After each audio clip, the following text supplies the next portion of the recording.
اعوذ باللہ من الشیطان الرجیم بسم اللہ الرحمن الرحیم۔ سورہ فاطر کی چند آیتیں پڑھ رہا ہوں۔ یا ایہا الناس انتم الفقراء الی اللہ، اے لوگو تم اللہ کے محتاج ہو۔ واللہ هو الغنی الحمید، اور اللہ تو بے نیاز ہے، تعریف والا ہے۔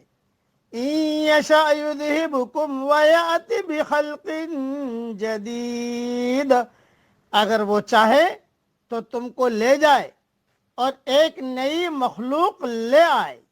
وما ذلک علی اللہ بعزیز، اور یہ اللہ کے لیے کچھ مشکل نہیں۔ وَلَا تَزِرُ وَازِرَةٌ وِزْرَ أُخْرَىٰ، اور کوئی اٹھانے والا دوسرے کا بوجھ نہ اٹھائے گا۔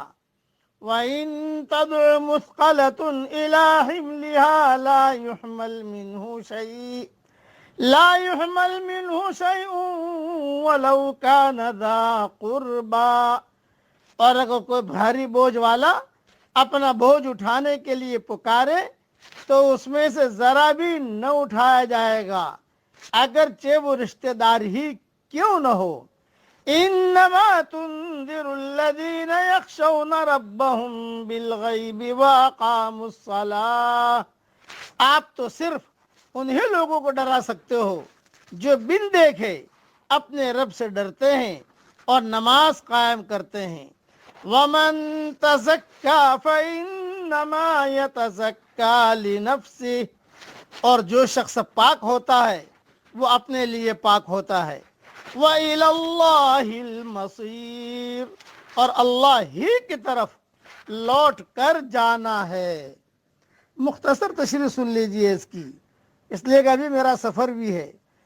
اللہ اتنا بے نیاز ہے کہ سب لوگ اگر اس کے نافرمان ہو جائیں تو اس سے اس کی سلطنت میں کوئی کمی، اور سب اس کے اطاعت گزار بن جائیں تو اس سے اس کی قوت میں کوئی زیادتی نہیں ہوگی، بلکہ نافرمانی سے انسانوں کا اپنا ہی نقصان ہے، اور اس کی عبادت اور اطاعت سے انسانوں کا اپنا ہی فائدہ ہے۔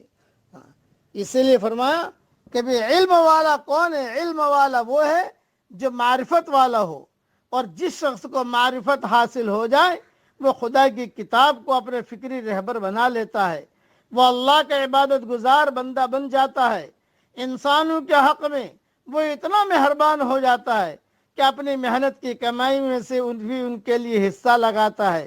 ان کے اندر یہ حوصلہ پیدا ہو جاتا ہے کہ ہمہ تن اپنے آپ کو خدا کے کام میں لگا دے اور اس پر قانع رہے کہ اس کا انعام اس کو آخرت میں دیا جائے گا۔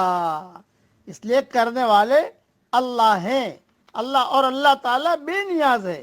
حقیقت یہ ہے کہ انسان ایک ایسی مخلوق ہے جو مکمل طور پر محتاج ہے۔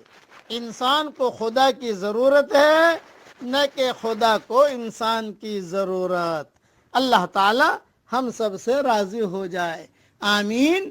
وآخر دعوانا ان الحمد للہ رب العالمین۔